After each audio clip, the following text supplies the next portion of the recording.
Hey guys, Fix-It Scotty here. I'm back in my garage. What I should be doing is cleaning it, but instead I found another DIY project to do, and so I thought I'm just going to do that. I just hate cleaning stuff, but I'll get to it. So what I'm going to do today is fabricate a mount for my bench grinder. And I just got this bench grinder. I'm not going to do a review of it because I'm sure it's cheap and I don't really care. It's an 8-inch bench grinder. It's a cheap one. Yeah, but it's almost 3/4 horsepower. It should work fine.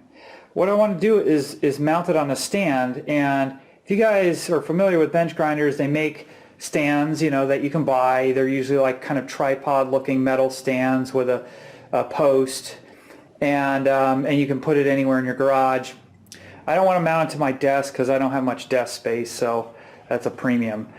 So I started looking for a spare tire. I've also seen them mounted to like old wheels, you know, with a little post coming out of an old tire rim, maybe filled with concrete. I don't know.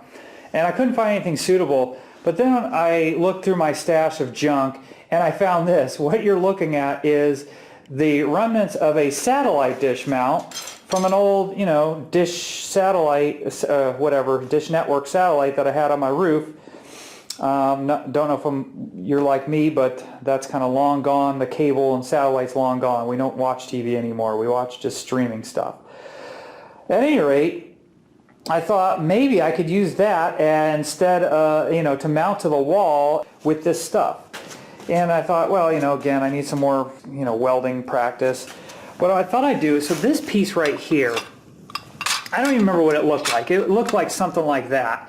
And I believe this came off the roof in some way, and this thing went on the top of that, and then the dish mounted to that. I can't remember the exact arrangement, but regardless, I unbolted this from there. Don't think I'm going to need that.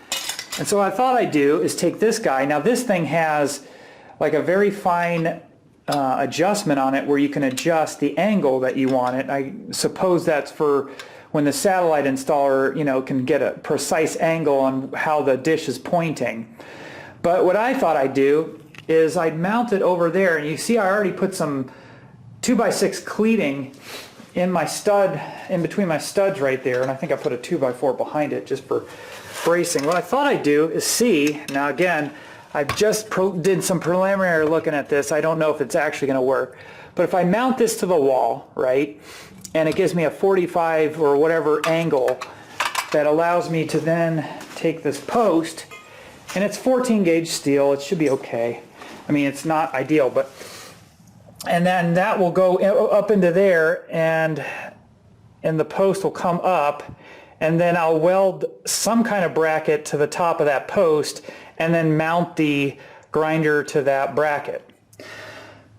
Now, because this is not very thick gauge steel, like I said, it's like 14 gauge steel, I might leverage the engineering that they put into it to brace it to a roof to allow a satellite to work under windy conditions. So what I could do is take this brace here, and I can't really show you with one hand, I'll put my camera up, but that will add additional bracing screwed into the wood or something. I'll have to figure that out. Either the studs on the side or the bottom sill plate, however I do it. But that'll provide additional bracing to make, I think it will make it nice and sturdy. We'll see. I may be humiliated by the end of this video, but you know, I'm willing to try it out. And you know, if you're thinking I'm just like cheap for doing this, yeah, I am cheap, but also, you know, if it doesn't turn out right, I'll buy a stand. It's not like I can't afford it. It's just, you know, it's nice to just be able to fabricate stuff on your own and be able to kind of come up with creative ideas to reuse stuff that would otherwise just wind up in some sort of junk pile or landfill. So, okay, one of the things I'm going to do with this piece is I disconnected this rod here. Let me see if I can. What this does is it attaches into here and allows you to fine-tune the angle. So I got that detached that way. Sorry, I'm hiccuping. That way I have access to drill into this screw right in this hole right here. I'm going to put a screw here, I'm going to put one on each side. I'm not going to worry about the bottom. But there's also these little clips here that you see. So what I'm going to do is I'm just going to cut a little groove in here so that I can fit these into the wood and get it flush. I've made some marks, so I'm basically going to line it up with the bottom here. And I made some marks right here where those little tabs will go in. So I'm going to go ahead and cut away the wood a little bit.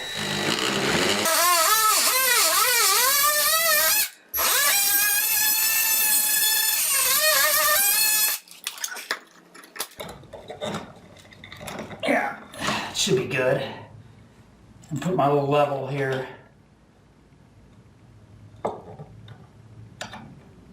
Yeah, I'm not level. Need to come down on this side.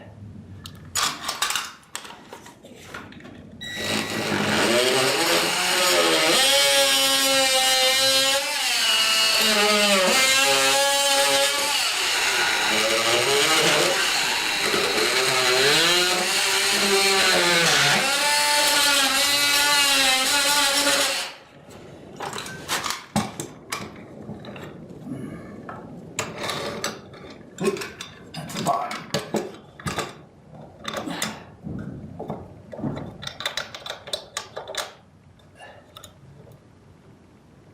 Alright, now I'll go level and I'll get it in there. Okay, now I'm just going to screw it in. Okay, I got it mounted with these lag bolts, and now I'm just going to put the tube into the thing here. I got all these. I got this adjustment loosened, so I can angle it any way I want. I got these loosened here. So what I'll do is just kind of level the pole up and down.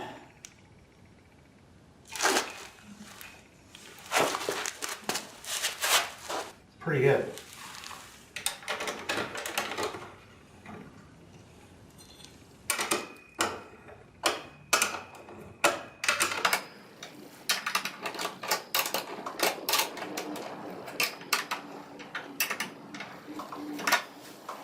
Okay, I got everything mounted. I got this rod plumbed and leveled, and everything tight. All these bolts tightened down. Still has a, still not the strongest thing here. So now I'm going to slide this over the top of the rod and see if we can't add this as some bracing here. I need to figure out how I'm going to do it, but I think what it'll do is just kind of, I think I could just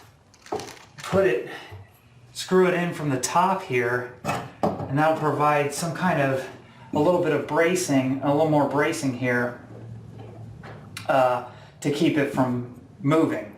So I'm going to go ahead and secure that with some screws down here.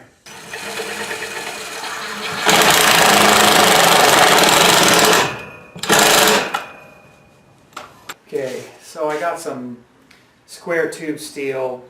Didn't have quite enough, so I had to bump it out a little bit on these sides, but it still should be perfectly fine, and it'll go together. It'll be strong enough. So it's 14 gauge, and I went with a 30 amp and 5 wire speed. So I'm going to go ahead and just weld that up.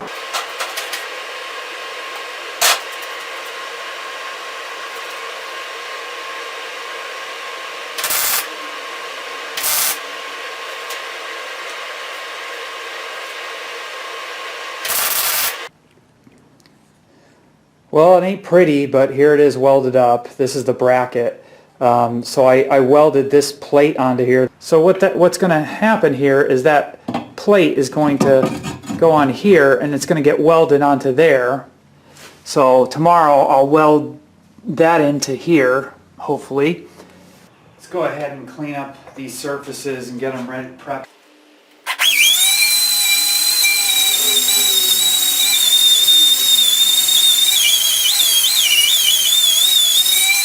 Okay, well, I got everything cleaned up, ready to weld. I can't really clamp anything down, so I set this heavy flywheel on top of the plate so that it's just gravity and weight is just keeping these two pieces of metal held together. So I'm going to go ahead and weld that up.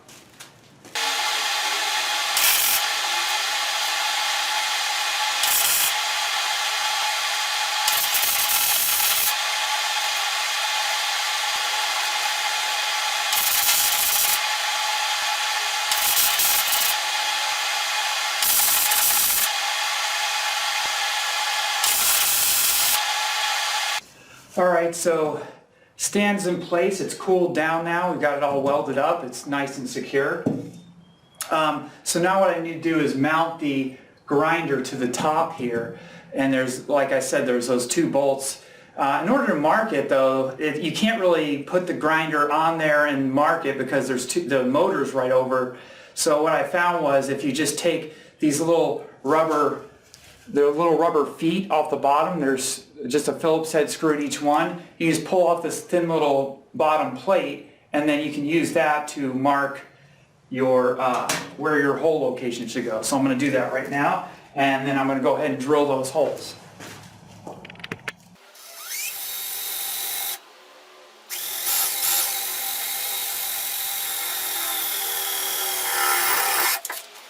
Okay, the holes are drilled. Now I'm just going to use a step bit to widen them and make them a little bit oversized for what I need.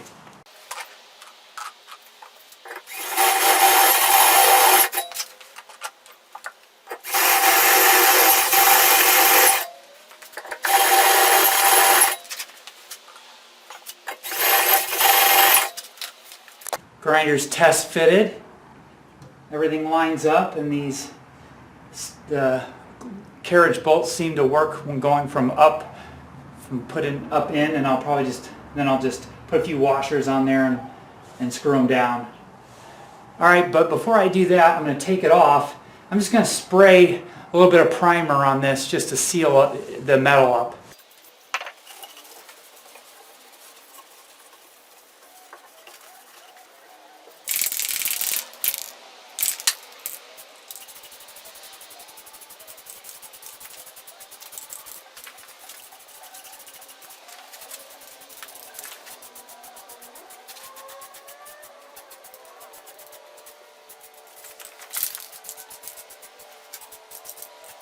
Okay, so the primer's just about dry.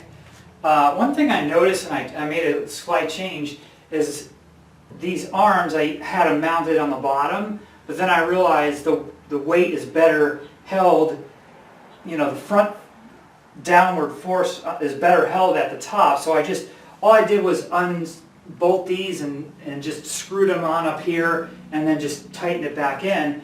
So I think that'll be a better use of it. I'm going to just check the weight now.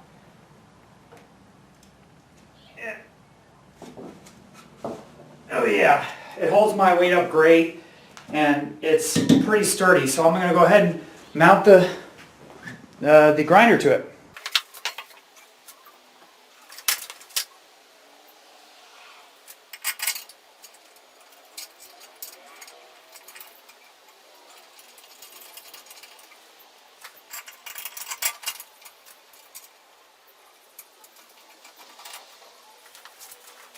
So there it is, custom wall mount bench grinder stand made out of a discarded satellite dish. Remember, if the women don't find you handsome, they should at least find you handy.